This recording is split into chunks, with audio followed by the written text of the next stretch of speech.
Sempre o latim foi parte do currículo de todas as escolas e foi uma matéria a ser estudada desde o Império Romano, não é? Onde essa língua surge e se estabelece como língua oficial do Estado, da burocracia e também da literatura, nas mais diversas formas de expressão escrita no latim, então surge nesse Império Romano e é por isso que, a partir dali, ele se torna a matéria principal que um estudante deve, se dedicar.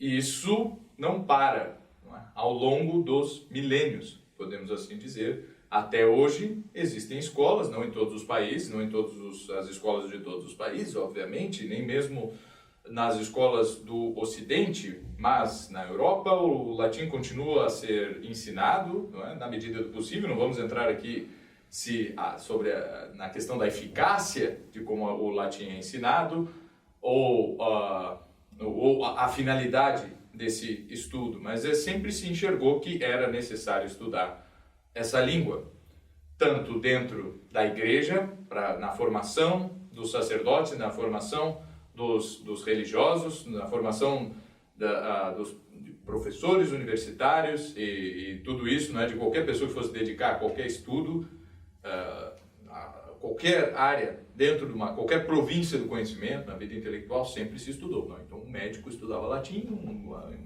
um jurista estudava latim, um teólogo, um filósofo, seja lá qual for a profissão, todos estudavam latim.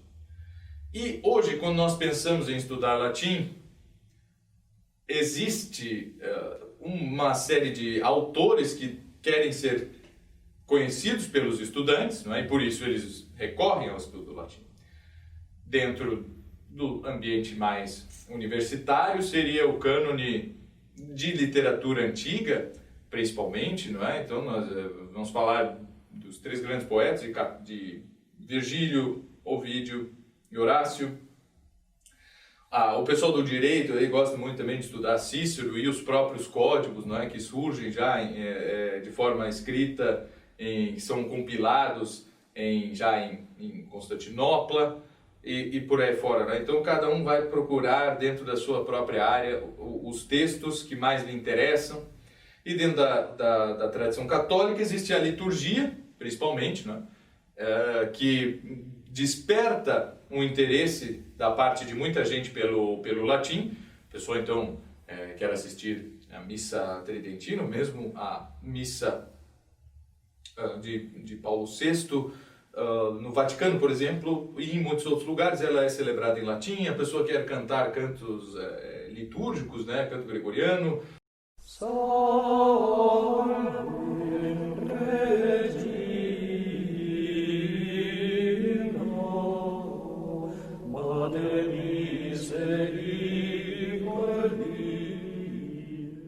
Ou mesmo mais modernos, uma missa de Mozart.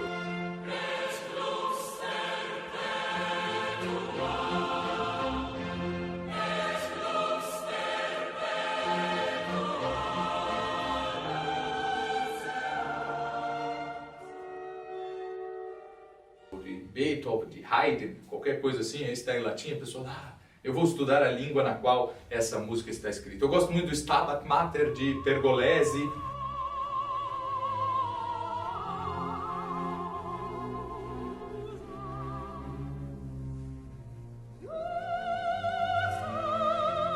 Então, eu vou estudar latim, né, para conhecer este texto. Muito bem. E, obviamente, também a parte da teologia, não é? A pessoa, né, dentro da minha experiência, né, tem muita gente que vem, olha, eu quero ler Santo Tomás no original, por isso eu quero ler latim. É uma motivação muito nobre, obviamente, né?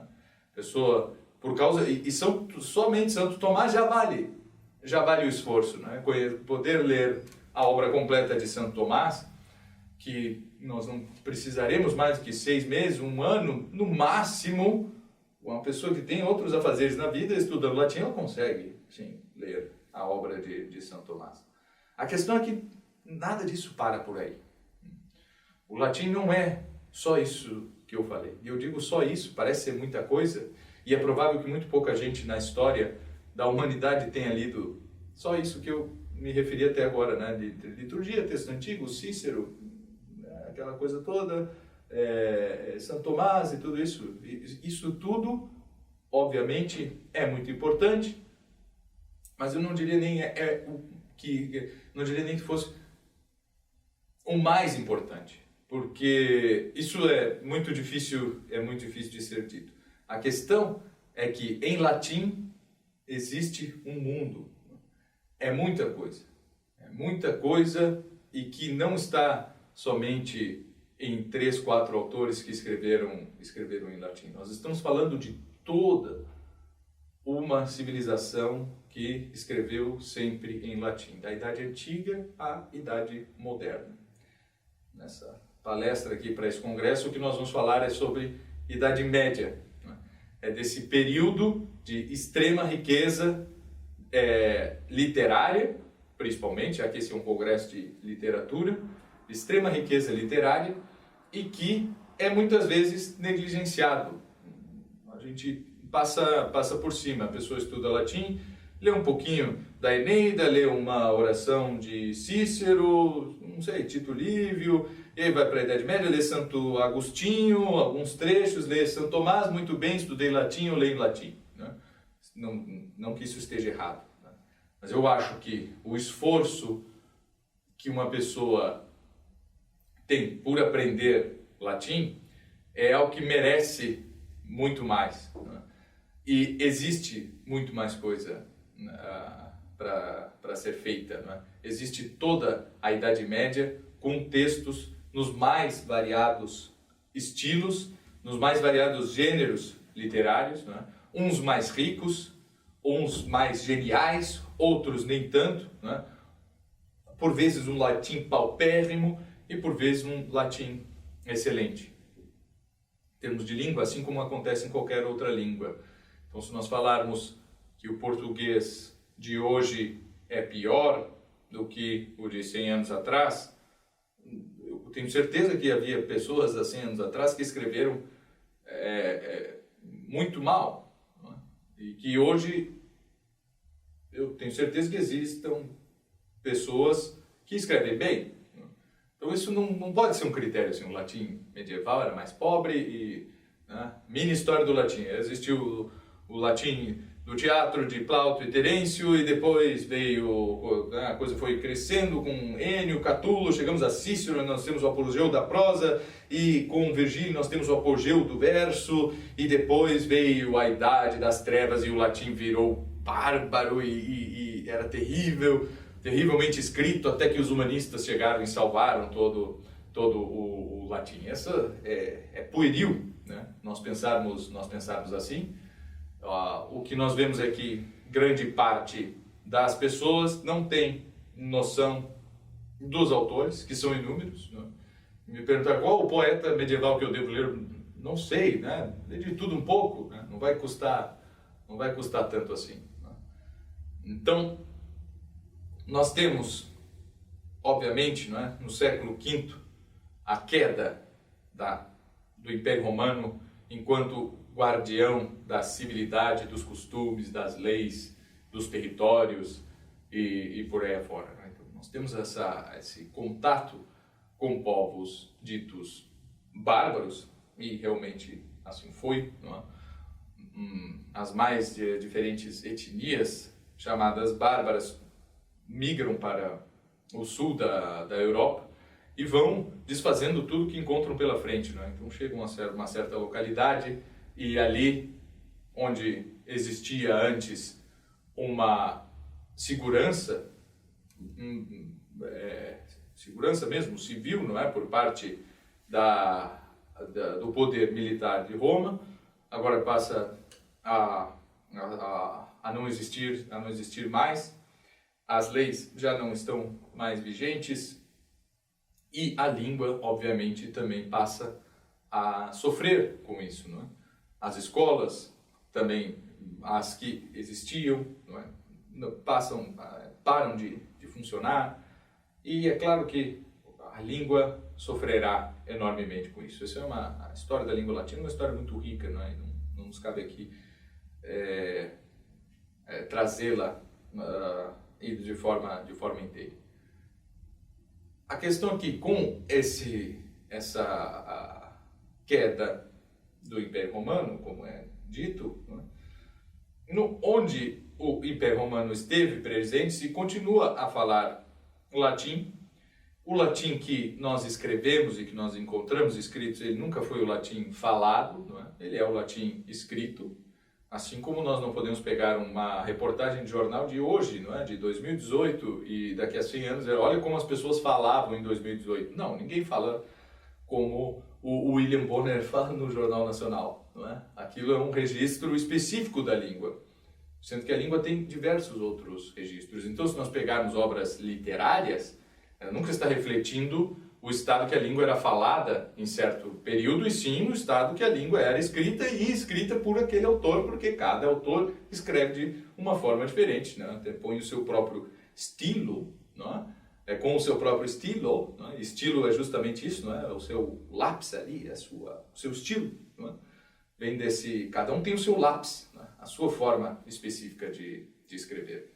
Então, a língua escrita é uma coisa, a língua falada é outra. E as pessoas falavam latim, e as pessoas que estavam na costa do Atlântico, não é? Na Lusitânia, por exemplo, continuaram a falar latim, mas sem ter tanto contato com aqueles que estavam em outras partes de Hispânia, não é? No resto da Península Ibérica, como, por exemplo, os catalães, como os andaluzes e por aí fora, não é? Então surge como uma outra língua que passará a ser escrita o português, o castelhano, o catalão, né? Primeiro o galaico português, depois separa o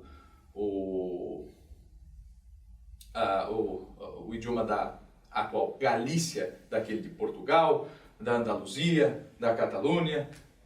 Existem povos germânicos, então, que estão falando, né, de origem germânica bárbara, teoricamente, que estão falando latim e por isso impõe uma nova pronúncia na língua, e é no caso o caso da França, não é? Principalmente o norte da França, onde nós temos o Languedoc, e esse Languedoc é a língua a língua na qual começará a epopeia em língua moderna, e o que se tornará depois o francês. Nós temos o Languedoc, no sul da França, que é onde começa a grande poesia provençal dos trovadores da Provence, não é? Então, nós vamos para a Itália, onde existem diversas outras línguas, ainda continua a ser latim, não é? Na língua na qual, quando imagina com pouca corrupção, crê que é latina, né? A Vênus, ela é afeiçoada a gente lusitano porque lhe lembra a gente amada sua romana, tanto pelos feitos das armas, quanto pela glória do povo, e também pela língua, não é? Que é com pouca corrupção, se vê que é a língua latina. Isso acontece, então, em todo o território do continente europeu, onde se falou latim, esse latim vulgar, não é? Esse latim da massa, a língua falada e que deu origem às línguas modernas.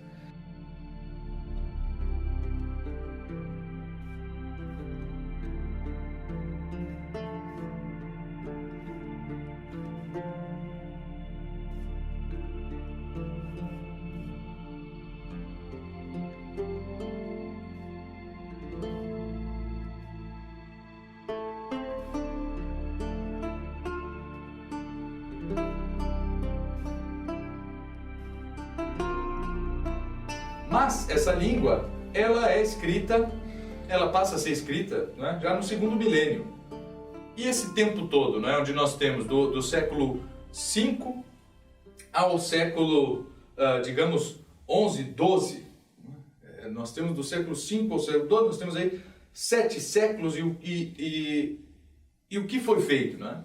Todo mundo era analfabeto, todo mundo, ninguém lia nada, não existia mais teatro, não existia mais gente cantando por aí, enfim, toda a vida cultural, literária, o que aconteceu nesse período, né? Nós sabemos que a Idade Média avança um pouco mais, né? Aquilo que nós chamamos de Idade Média avança um pouco mais, vai até o século XIV, XV, nós ainda podemos considerar dessa forma, né, como Idade Média, por mais que isso seja só uma convenção para nós nos situarmos ao falarmos de história, mas existe esse período aí, do século V ao XII. E o que foi feito aí? Né? Ninguém mais sabia escrever? Não, obviamente não. Aí se continuou fazendo crônica histórica, aí se continuou fazendo teatro, se continuou fazendo poesia lírica, continuou acontecendo tudo isso, né? Todos os estilos literários que existiam na antiguidade permaneceram. Se existe corrupção, se não existe tanta glória literária, se esses poetas não merecem os louros de Virgílio, não é? Só depois Dante o merecerá, não é? Os merecerá esses louros, não é? Isso é uma outra questão. O que importa aqui é que nós temos na linguagem pagã, que é o latim, uma linguagem imperial, uma linguagem que servira tanto tempo ao direito, às leis, à burocracia e, obviamente, também à literatura, ao teatro, à lírica e a tudo isso. Nós temos agora cristãos escrevendo, não é? Nós temos, talvez Marciano Capella seja o último pagão a escrever em latim, algo de suma importância, não é? Como é as núpcias de filologia com Mercúrio, e que determinam o currículo escolar por toda a Idade Média, influenciam em grande medida os currículos da Renascença, os currículos jesuítas, e até hoje, se nós temos um currículo, nós dividimos por matérias o ensinamento dos jovens, ainda estamos dentro de uma única tradição de ensinamento clássico, não é? e antigo. Mas isso, enfim, é educação, não é tanto literatura. O que nós temos então é agora cristãos usando dessa mesma língua pagã, das mesmas figuras retóricas, das mesmas figuras de linguagem, criando palavras novas, sim, não é? Por exemplo, a palavra, o exemplo mais clichê, não é? Mas salvator. Antes não existia no latim essa palavra, nós não encontramos em nenhum texto pré-cristão, né, a palavra salvator, porque não existia nenhum salvador, não é? Antes de Cristo não havia salvador, então essa palavra passa a existir, não é? Isso é um Santo Agostinho, que é um grande poeta também, não é? No sentido de domínio da língua, um grande retórico, não nos deixou muita coisa em verso, mas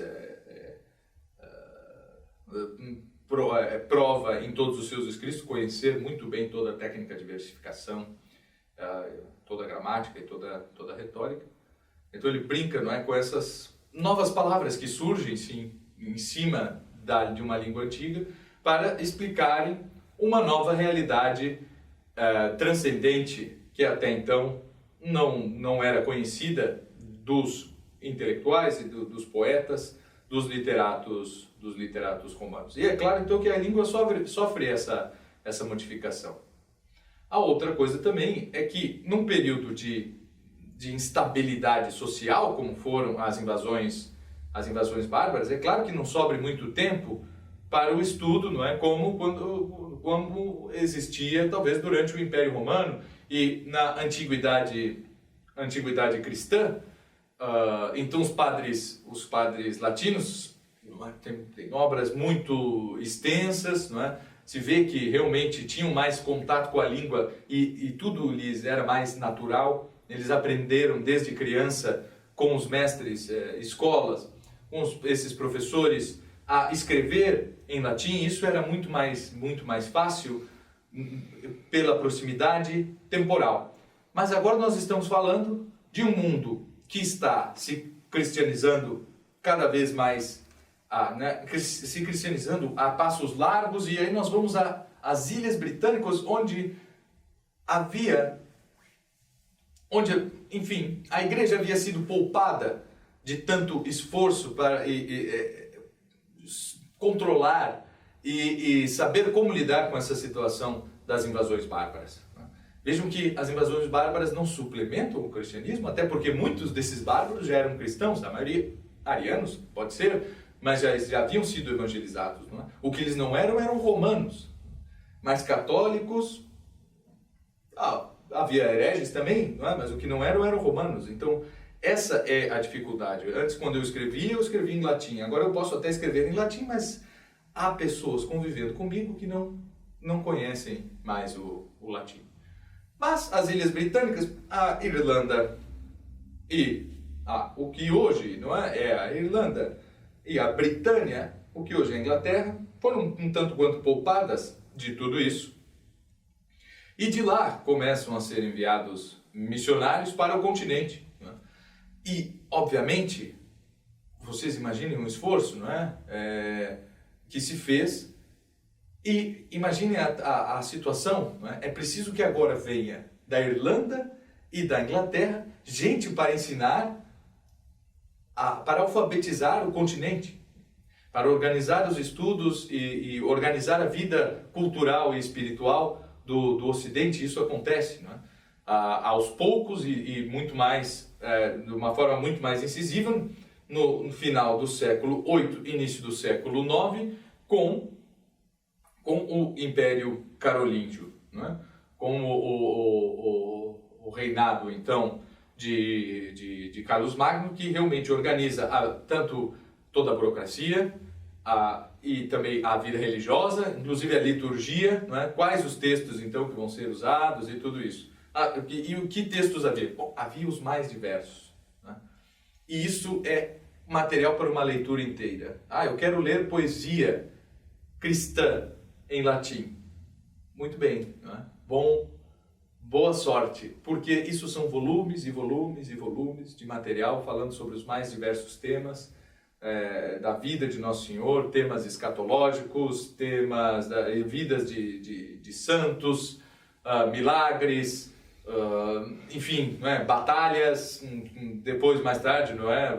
Teremos batalhas contra muçulmanos que são narradas ou em formas epistolares, formas de crônicas históricas,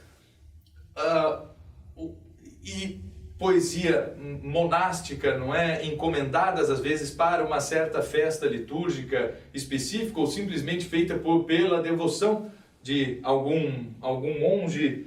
São relatos de místicos. Isso tudo está em latim. Somente dentro da igreja? Não. Com o surgimento das universidades, né, nós teremos essas escolas nas catedrais, essas escolas episcopais, e com o surgimento das universidades a coisa muda um pouco de figura, porque aí o conhecimento da língua não está mais restrito a pessoas de uma vida religiosa mais específica ou de uma observância moral e de uma vida comunitária específica, não é? Então nós teremos ali o surgimento das famosas Carmina Burana, que são canções estudantis, não é? Muitas vezes chulas, não é? Bagaceiras, para falar corretamente, né? Pagãs em diversos momentos, não é? Por mais que os temas pagãos nunca tenham deixado de existir, não é? Porque não é possível falar um bom latim sem referências pagãs. É o tal negócio, para não dizer res veneria, nos documentos atuais da igreja se usa algo que não é latim, que é chamar o ato sexual de sexus, certo? Sexus, não é? Sexo masculino, feminino, não é? Isso é sexo. O ato sexual nós temos res veneria, venéria da deusa Vênus, certo? Uma entidade pagã, mas para falar bem em latim se escreve assim. Isso dentro da igreja, sim, sempre foi assim, res veneria, não é? Quando nós falamos em telos, não é? Quando nós falamos, enfim, nós queremos exaltar certas virtudes e tudo isso, né? Quando nós queremos falar dos destinos de certas pessoas, de certos estados, e nós aludimos à guerra de Troia, nós aludimos a tanta outra coisa, não é? Então, através da língua, não é que se buscou fazer sempre a utilização de poesia pagã. Não, mas a língua é pagã. E ela foi, sim, recristianizada. E não é por isso que ela foi modificada, porque ela não foi modificada.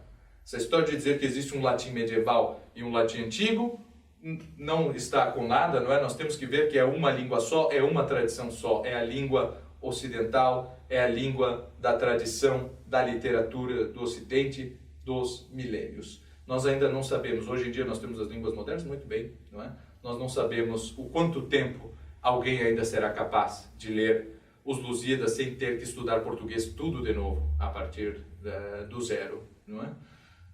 Mas assim, latim é a língua da nossa cultura, onde tudo está escrito e onde os nossos pés podem estar no chão de forma bastante firme. Então, se nós formos pensar no que aconteceu, não é? A liturgia, ela nasce já com os apóstolos, e a língua na qual ela era celebrada era a língua das pessoas que estavam juntamente com o sacerdote celebrando, não é? Então, obviamente, o grego foi a língua mais utilizada nos primeiros séculos do cristianismo. Até porque, né, não pense, essa carta de São Paulo aos romanos é uma carta escrita em grego, não é? Mas não eram romanos? Sim, mas o grego era a segunda língua de Roma, e era bastante provável que, além de todas as pessoas de origem grega que viviam em Roma, tanto escravos quanto pessoas livres, como libertini, não é? Falavam grego, não é? As pessoas ricas que tinham escravos gregos, os escravos gregos eram os mais valiosos e falavam com seus escravos em grego. Falar grego era algo importante para o comércio, era importante para as mais diversas atividades, não é? E era uma língua também de educação. Cícero, Júlio César, e tantos outros, não é? Não foram educados na capital do Império, nem mesmo em províncias muito importantes, mas foram sim mandados à Grécia para lá serem educados, né? Muitos eram mandados ao Egito para serem educados em Alexandria. Qual era a língua do Egito nessa época, não é? Dos Ptolomeus? Grego, não é? A Cleópatra, não é? Ela poderia ter tido o título de faraó, mas ela era grega, certo? E a língua do Egito era o grego, a língua de todo o comércio no Mediterrâneo, mais oriental, nem tanto oriental, mas era sempre o grego. E o cristianismo se difunde muito nessas comunidades de cultura grega dentro do Império Romano, então desde o Egito até o próprio sul da Itália, por toda a Grécia, o que hoje é a Turquia, não é? Sempre, e também no mar, depois, muito mais tarde, no Mar Negro, não é? Nós vamos, antes já havia, mas nós vamos tendo comunidades já às margens do Mar Negro, e quando há a evangelização mais para cima dos povos eslavos era por parte de missionários de cultura helênica. Mas há também padres latinos que aprenderam o grego não da sua mãe, não é? Mas como educação, por meio de uma educação para uma certa elite, que poderiam sim se comunicar muito bem em grego, mas que acabam por escrever em latim. Né? É o caso de Tertuliano, por exemplo, e é o caso do que mais nos interessa aqui, de Santo Ambrósio e Santo Agostinho. Porque Santo Agostinho desenvolve uma prosa, não é? Que não fica devendo nada para Cícero ou um Salústio ou qualquer outro prosador antigo. E Santo Ambrósio tem um domínio do verso impressionante. Né? E nós vamos falar desse verso como verso antigo, e quando eu digo verso antigo, nós vamos pensar assim, bom, não existia rima, não é? A gente fala às vezes poesia, a gente sempre imagina assim, rimar pão com não é? Amor com dor, isso é fazer poesia. Não, poesia é muito mais complexo que isso, poesia não precisa ter rima, o que importa é escrever com ritmo. Isso é mais essencial no verso do que a rima, não é? E também não precisa todos os versos serem iguais, é só pensar numa peça de teatro onde nós temos às vezes os mais variados metros, ou seja, esse ritmo impregnado num verso e que enfim, não é tão variado que nós não podemos dizer, não, é tudo assim, não, sempre há uma variedade infinita, finita, não é? Mas quase infinita e quase inabarcável de ritmos possíveis a serem feitos com a língua. A questão é que o latim ele tem vogais mais longas, vogais mais breves e sílabas longas, sílabas breves. Não é? E isso faz com que a música tenha um ritmo. E saber combinar essas vogais e sílabas longas e breves é o que faz com que alguém domine essa técnica. Disso consta a poesia? Claro que não. As imagens que é necessário evocar, o uso das palavras, a escolha dos termos, não é? Por uma hierarquia de nobreza mesmo de cada termo, isso tudo faz parte da arte poética. E nós temos em Santo Ambrósio alguém que domina isso, né? Alguém que conheceu um pagão, né? Estamos falando de um pagão que é batizado e pouco tempo depois, alguns dias, já é aclamado bispo de Milão, e que teve uma educação muito esmerada e conhecia toda a literatura pagã e começa então a escrever hinos para as pessoas cantarem na liturgia.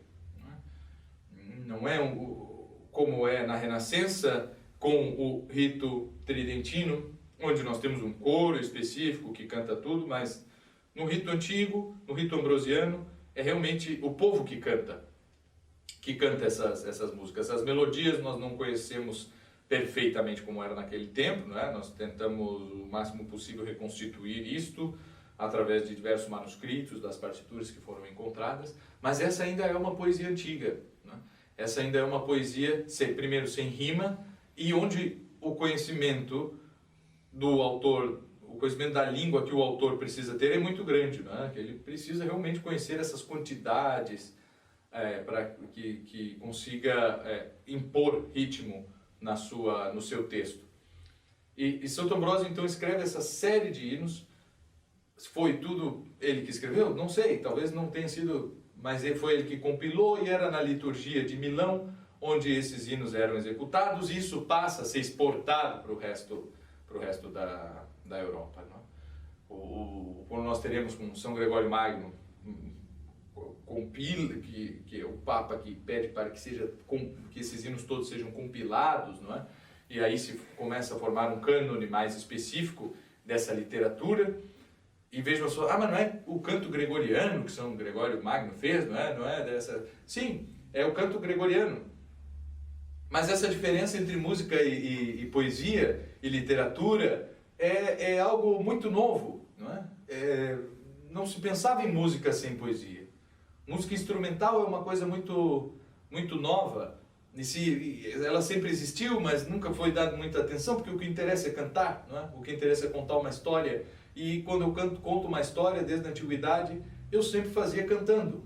É a coisa mais natural do mundo. Não é? Mas nós temos isso. Nós temos com Santo Agostinho essa nova forma de contar uma autobiografia. E pela primeira vez ele não está falando somente dos seus feitos. Houve outras autobiografias, claro, não é? Diversos cronistas falavam de suas próprias experiências, mas Santo Agostinho está falando de tudo naquilo, e principalmente, não é? E por isso é Confessiones, o título, não é? Principalmente aquilo que ele fez de errado.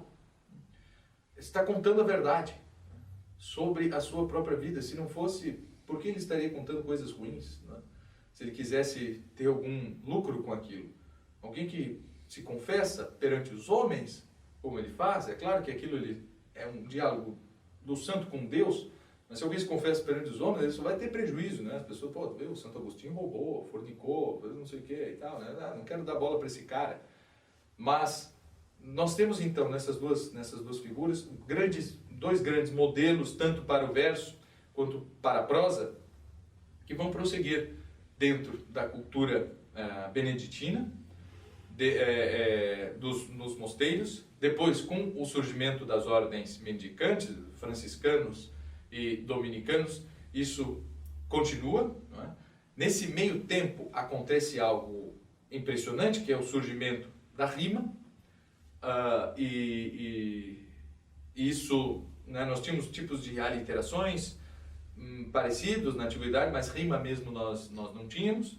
Nós temos um surgimento na Provence de canções em língua vulgar, não é? Pessoas que passam a escrever nessa língua vulgar, na língua que as pessoas falavam e cantavam as suas músicas populares, e isso se espalha por toda a Europa, não é? Então nós já temos o registro disso. Não existia música popular antes, os cristãos não cantavam músicas mais populares, assim, quando se reuniam numa festa, ou depois de alguma comemoração, ou qualquer coisa assim, que cantavam em casa com as crianças. Claro que sempre houve, não viviam só de música litúrgica, mas simplesmente ninguém escrevia, porque isso aí parecia não interessar muito, né? E também não se escrevia numa língua que não fosse o latim. E se é para escrever em latim, se escreve em latim da forma mais correta possível, não é? E isso também influencia a língua latina, essa música mais popular, e entra na poesia latina essa questão da rima toda. E se perde muito também da quantidade das vogais, não é?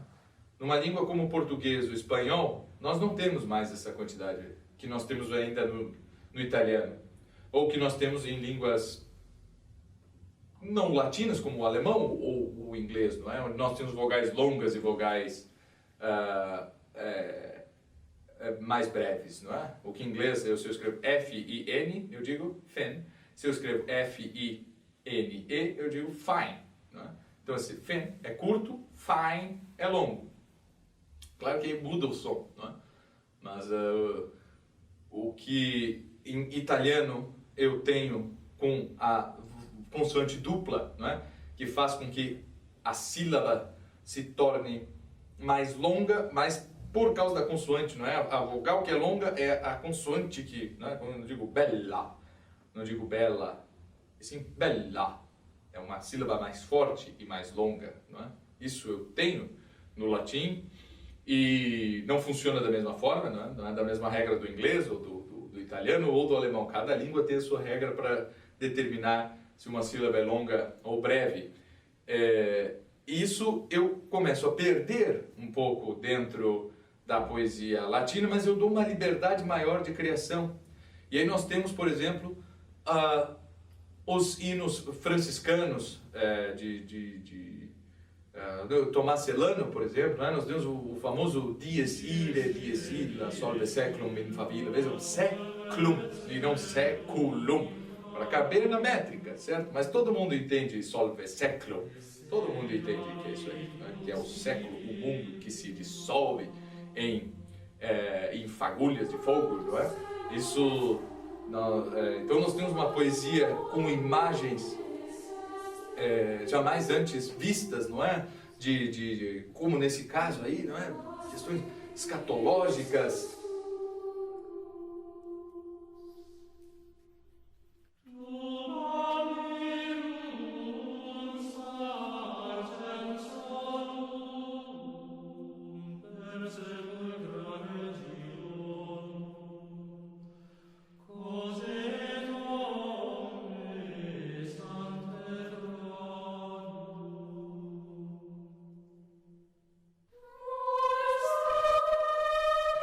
Nós temos os grandes hinos teológicos de Santo Tomás para a festividade do Corpus Christi, né? Pange lingua gloriosi.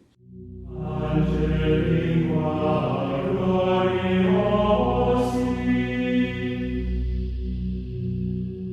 sanguinis preciosi,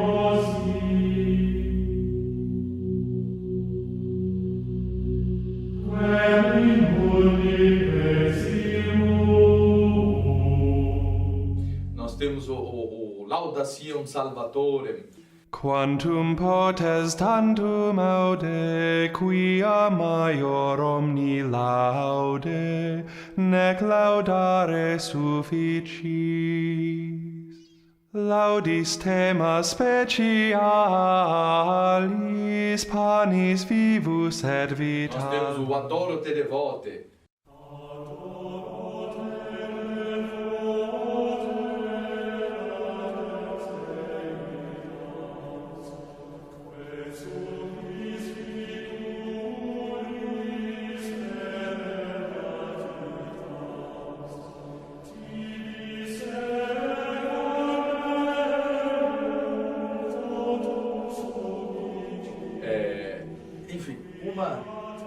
Uma série muito grande de hinos que já não pertencem mais à tradição antiga.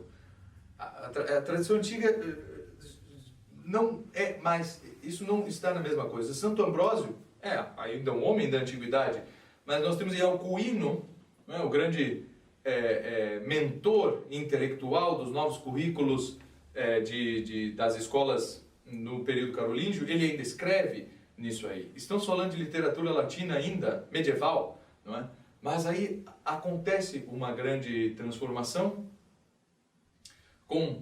principalmente em ambientes universitários, onde as pessoas tinham também contato com uma cultura mais popular, e a língua latina ela é também influenciada pelas suas próprias filhas, né? Por essas línguas modernas, principalmente o francês, que também vai influenciar, que se influenciam entre si, não é? Não podemos nos esquecer que sem essa literatura provençal, que já não é latim, não é? Mas nós não teríamos os grandes escritores do Trecento italiano, não é? Os grandes poetas, Dante, Boccaccio e Petrarca. Então, nós estamos vendo que a coisa vai e volta, não é? E há muito o que se ler nesse período, né? Que, como eu disse, a partir do século V, a partir da queda do Império Romano, ainda há coisa em latim para ser lida. Eu quero ler teatro, muito bem, né? Há muito. Eu quero ler poesia lírica, eu quero ler epopeia, não é? História sacra, né? Por exemplo, história evangélica, não me recordo agora o autor, mas é o evangelho todo contado em todos os seus detalhes, em metro virgiliano, não é? Em hexâmetros datílicos espoldaicos. Está todo ali, o evangelho todo contado dessa forma. Nós temos, por exemplo, na tradição beneditina mesmo, nós temos o Bernardo de Cluny, que escreve com um hexâmetro datílico, não é? Sem espoldeus, e com rima em esquema A, B, B, C, C, D, D, e assim por diante. É um tanto quanto monótono para o nosso ouvido atual, talvez, não é? Mas é algo que precisa ser lido também. Então, assim, a literatura cristã, ela existe desde sempre, não é? Nós já temos, sim, literatura na antiguidade. Nós temos os grandes debates sobre a utilidade da literatura pagã, que isso não cessa nunca, não é? Até hoje há esse problema. Não, isso não pode ser lido, não é? Não vai ler Homero, que daí tu vai começar a acreditar que Júpiter é um deus e é casado com Hera e tudo isso, né? Não pode ler isso, né? Cuidado e não sei o quê. Isso existe hoje, esse debate? Sim, e é necessário talvez que exista, mas ele nunca deixou de existir. Em plena Renascença estava acontecendo, não é? Com partidários de dentro da igreja, e alguns santos outros nem tanto, mas que defendiam ambas as posições, não é, sobre a pertinência da literatura pagã, que nunca deixou de ser um modelo onde se pudesse olhar para pegar a forma, não é, de como escrever. Porque a literatura, ela nunca deixa de ser um diálogo entre os autores e também entre aquelas pessoas que leem essas obras. Se nós pegarmos O Senhor dos Anéis, que é uma obra do século XX, certo? Nós vamos ver que ele está em diálogo com a literatura antiga, não só islandesa, nórdica ou qualquer coisa assim, o que é bastante óbvio, mas também está em diálogo com Heródoto, que em princípio nem literatura é história, não é? Ele está em diálogo com Platão, ele está falando com todos esses que vieram antes dele, né? Que pertence a isso que os humanistas chamavam de república literária, não é? Uma comunidade onde as pessoas conseguem ainda dialogar porque falam a mesma língua, têm condições, né? Se eu escrevo hoje algo em latim, é necessário que eu escreva de forma que, se Cícero ressuscitasse dos mortos, ele pegasse o meu texto e soubesse o que eu estou dizendo. Há peculiaridades de cada época, sim, mas Cícero, ele sabia disso, né? Ele veria, isso é uma peculiaridade da época, muito bem, mas eu estou entendendo.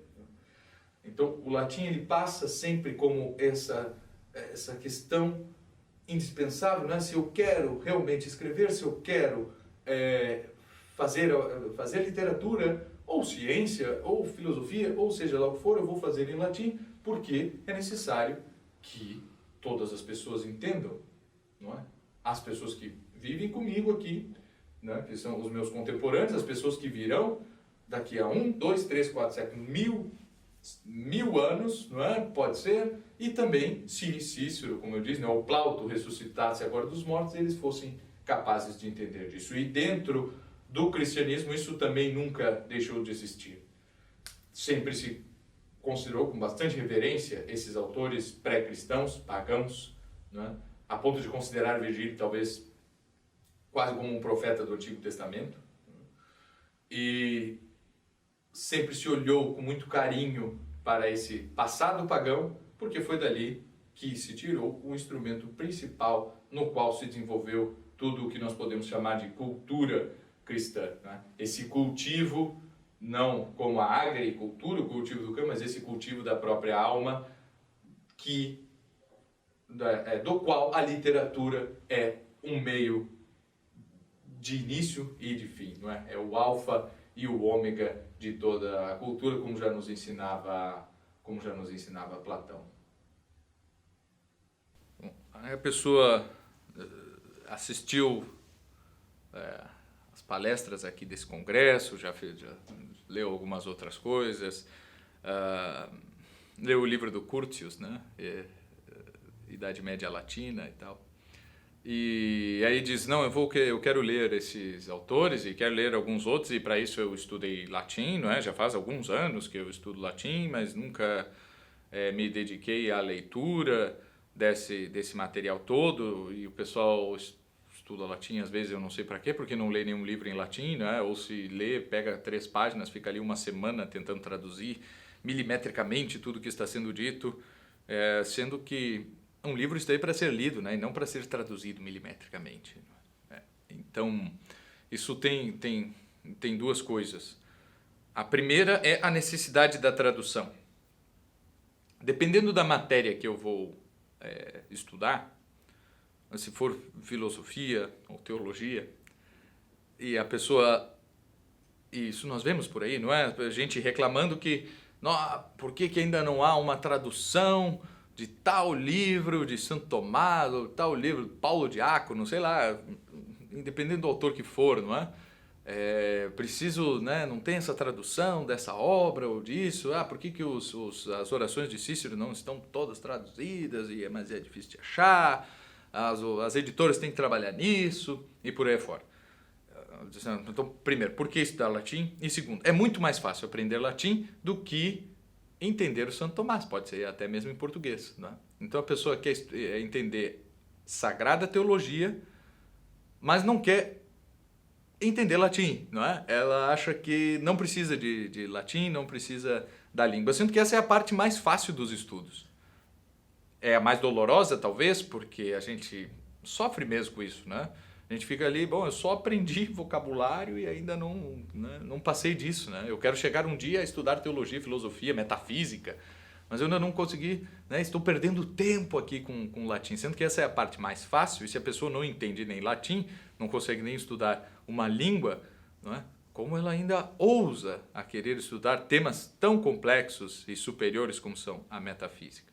Então, esse primeiro nível de educação, não é, que é a gramática, isso todos concordam, não é? Qualquer pessoa concorda com isso, ele é fundamental porque esse é também o primeiro nível de leitura.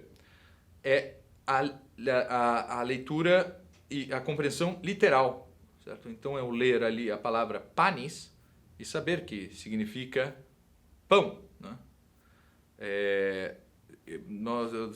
Eu posso pegar aqui o texto. Vamos pegar aqui o texto. E aí ele então começa aqui o verbo, diz rursus. Rursus, né? Eu tenho as letras, né? R-U-R-S-U-S. Isso é a leitura literal. Eu sei o nome das letras, beleza, alfabetizado eu já sou, né? Agora eu tenho que saber o que significa rursus e como ele é usado. Depois eu tenho rursus at. Não é? O que é at? O que é rursus at? Não é? Então, de novo, mas. Vou traduzindo. De novo, mas ille. Bom, pode ser ele, pode ser este. Dolos. Dolo, não é? Em português é parecido e tal. Versutis artibus aptans. Meu Deus, artibus. Artibus eu já aprendi que ars é da terceira declinação. Então isso aqui pode ser ou dativo ou ablativo da terceira declinação. Adiantou alguma coisa eu saber isso para entender esse verso aqui? Não, certo? Isso aí, se eu estou explicando certas causas da gramática, eu posso usar isso aqui, né? Se o aluno me pergunta, mas em que caso está? Não é? Então eu vou usar esse tipo de linguagem, mas não é isso que faz com que eu consiga ler o texto.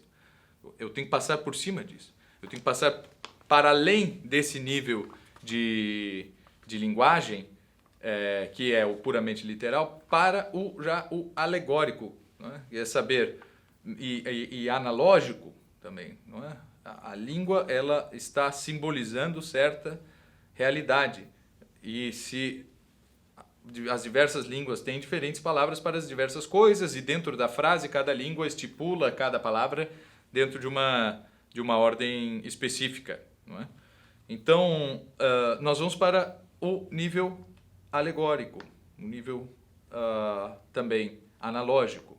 E nós vamos ver que nem todas as palavras, depois que eu passei da gramática, eu já sei o que isso aqui é terceira declinação, ou dativo, ou ablativo, não sei o quê.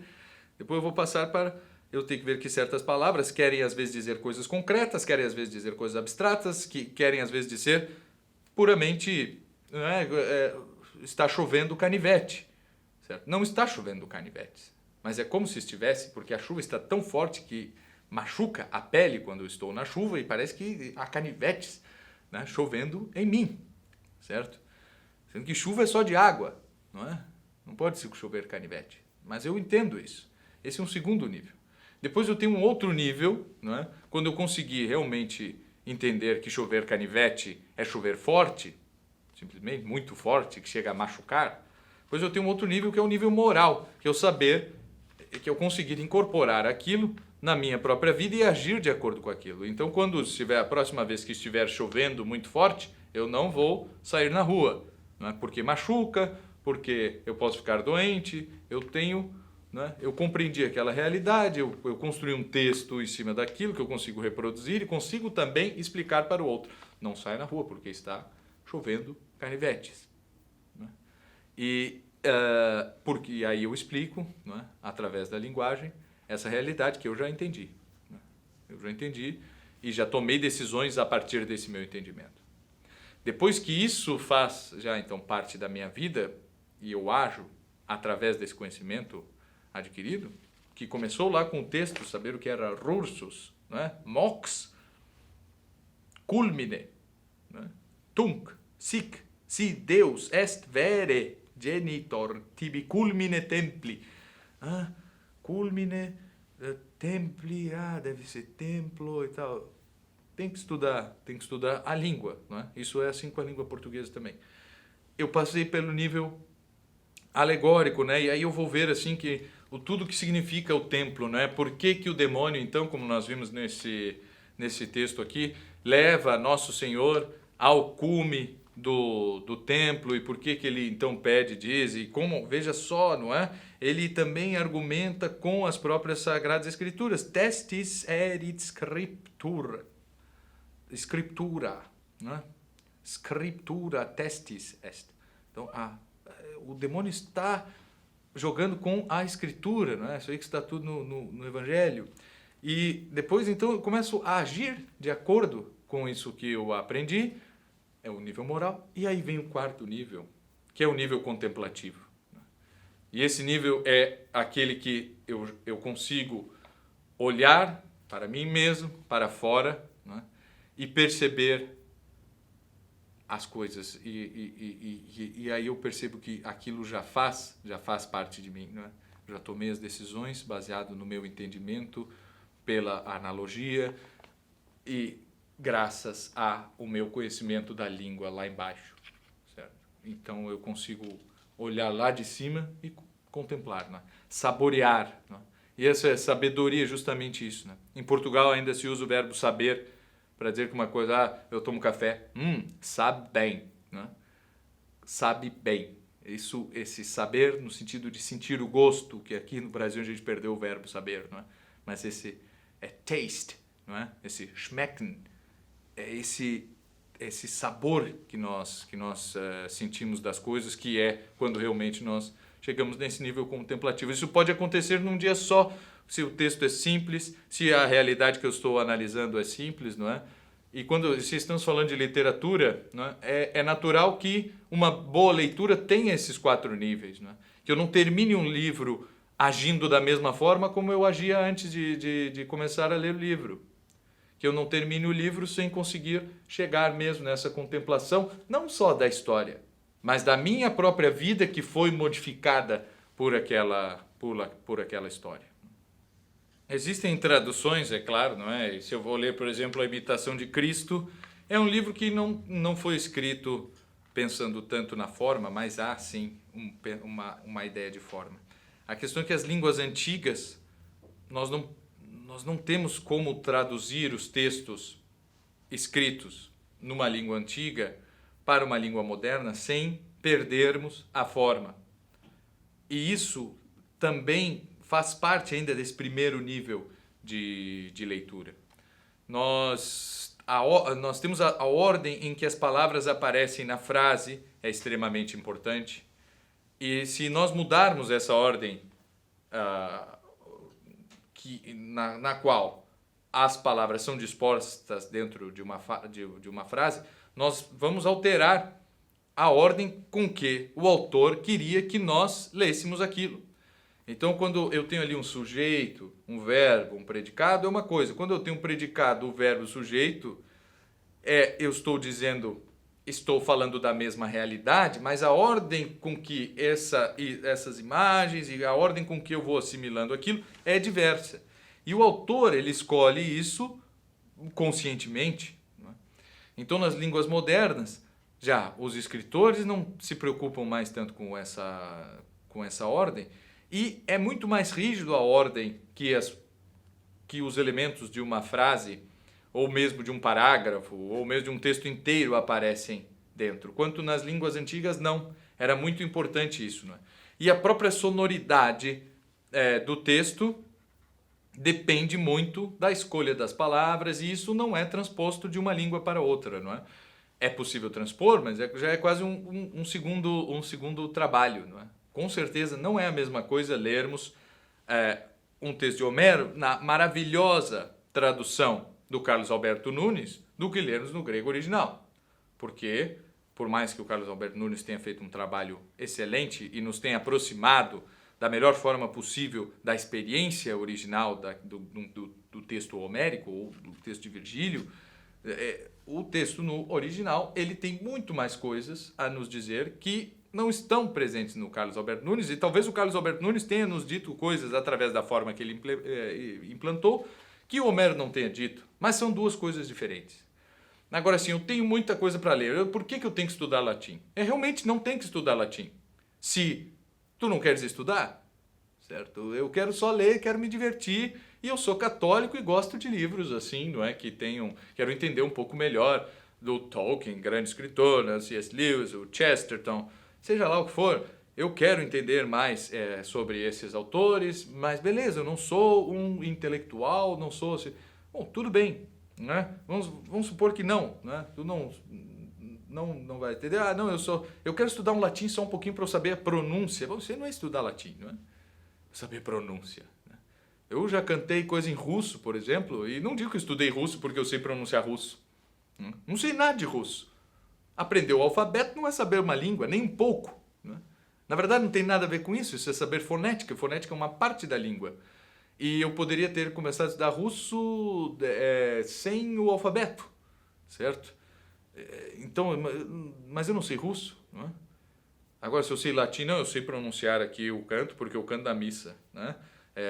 Nós temos um canto gregoriano lá, um grupo, e aí eu canto, e eu sei pronunciar, eu já comecei a aprender latim. Não aprender nada de latim, né? Aprender latim é pegar um texto e lê-lo e entendê-lo, certo? Então, assim... Se eu quero estudar, aí eu digo uma coisa, preciso estudar latim. Não, mas eu quero só me dedicar aos autores, a Chesterton. Eu quero só... Pois é, mas Chesterton, C.S. Lewis, Tolkien, eles estão inseridos em uma cultura que está toda em latim, ou grego. No C.S. Lewis, por exemplo, se converteu depois que leu o Evangelho. Em que língua? No grego.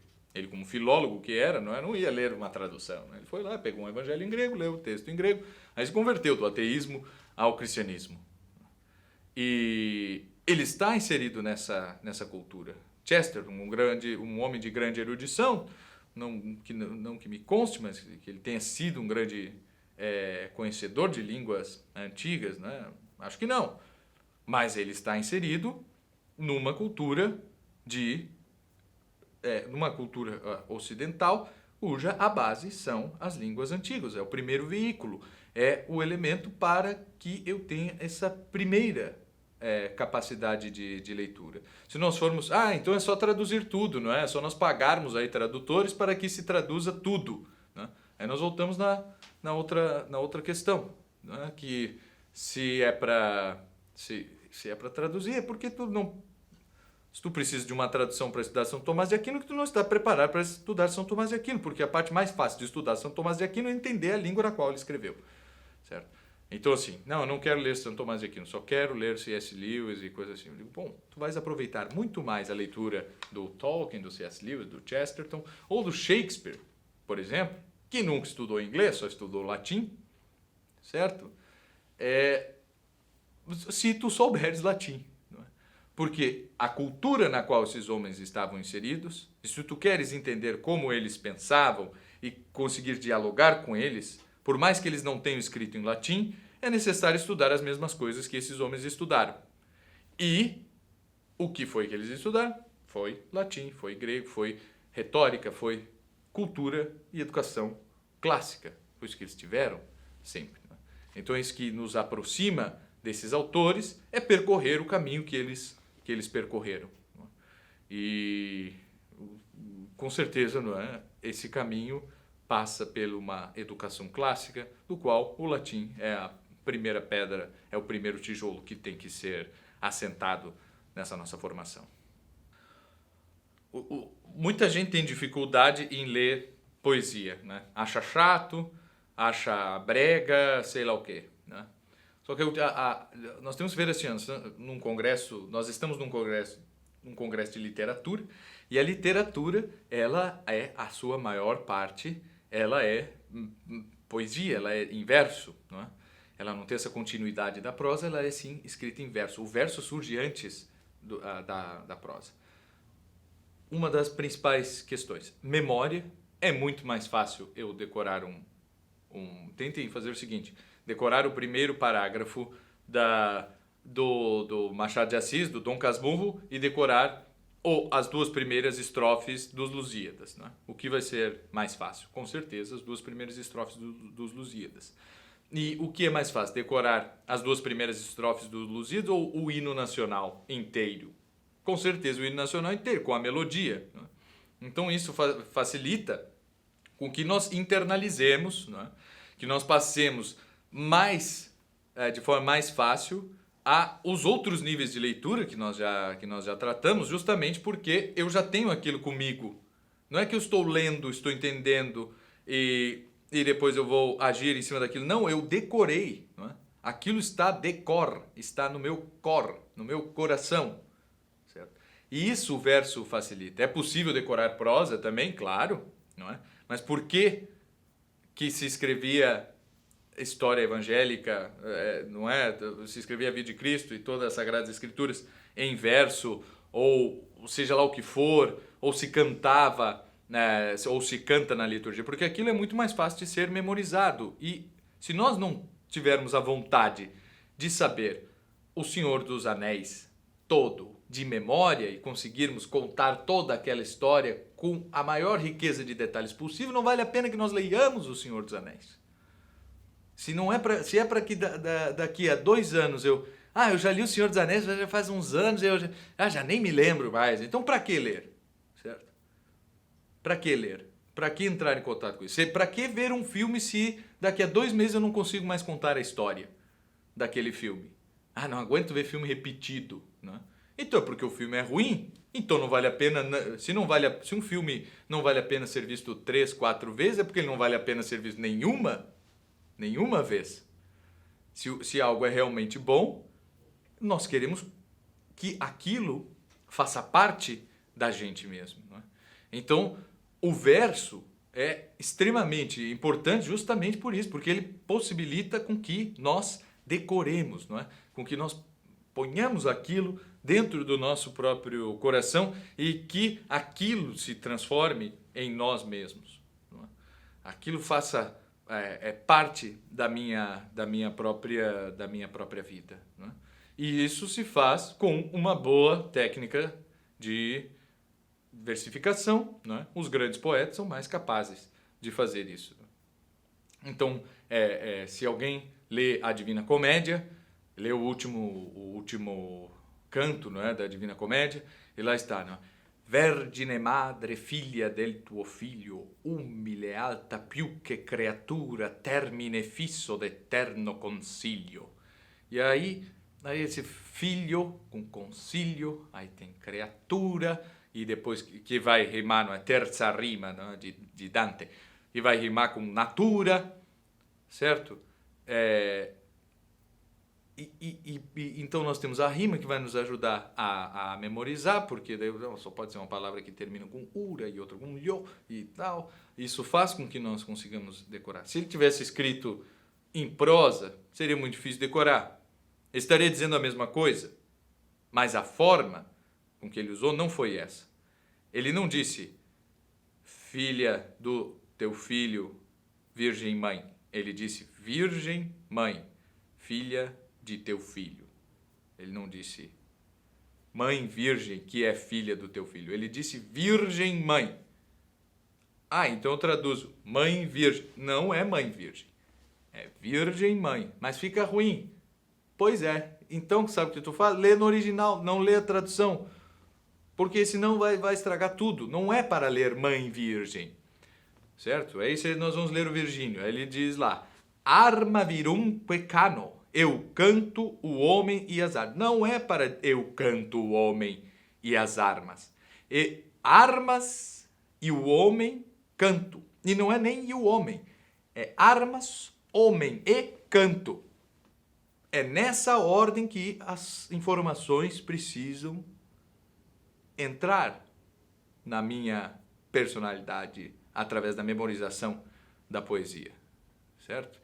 Então, as armas e os barões assinalados. são os famosos, são os barões que nós vamos cantar, os homens. Não, não é homens, são os barões. O que é barão? Bom, aí eu preciso de um conhecimento nesse primeiro nível, não é saber que barão é varão e que varão é homem. Mas Camões não disse as armas e os homens assinalados, ele disse as armas e os barões. Ele quis que fosse assim. E não foi, porque só para rimar, só para... Não, um poeta não faz isso. Um poeta não faz só para não perder a rima. Um mau poeta faz assim. Né? O poeta, ele escreve as armas e os barões assinalados. E ele disse, eu canto as armas e os barões assinalados? Não. Ele disse, as armas e os barões assinalados do ocidental praia lusitano por mares nunca dantes navegados, passaram ainda além da Taprobana, né? Lá depois ele vai dizer, eu canto o peito heróico lusitano e papapá. Então primeiro vem isso. O que é isso? Não sei. Ainda não sei. Lá na terceira estrofe ele vai dizer que isso é o que eu canto. Aí nós temos uma outra coisa a entender. Camões disse aí nesses primeiros versos, eu sou humilde mas mesmo assim eu vou cantar. Ele não disse, essas palavras não estão ali. Mas eu tenho que entender isso no texto. Porque veja só, ele se põe em último lugar. Primeiro ele diz tudo que é mais importante e depois ele diz eu. Depois de ter dito o que realmente vale a pena, aí ele fala de si mesmo. Não é? Isso é um jeito que ele usou para dizer assim, eu com toda humildade canto. Mas ele não disse eu com toda humildade canto. Ele fez pela forma. A forma com que ele usou. Então, se nós traduzirmos Camões, se nós escrevermos uma adaptação em prosa facilitada para que todos entendam dos Lusíadas, eu não vou entender que Camões teve um ato de humildade na sua própria escrita. E isso faz toda a diferença. E assim é com todos os textos. Se é assim com Camões, que é um texto recente, não é? Não tem nem 500 anos ainda. Super novo. Se nós estamos falando de literatura católica milenar, Camões é novo.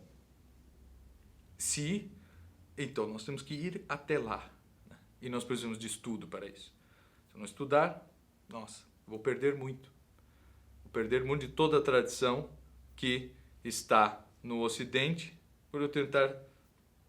Vou ficar só com o Chesterton e o C.S. Lewis e o Tolkien, coisa assim. Ótimo, certo? Mas eu quero que a tua leitura de Tolkien seja a melhor possível. E para isso, sinto muito, mas é necessário estudar muito mais coisas do que simplesmente ler o livro.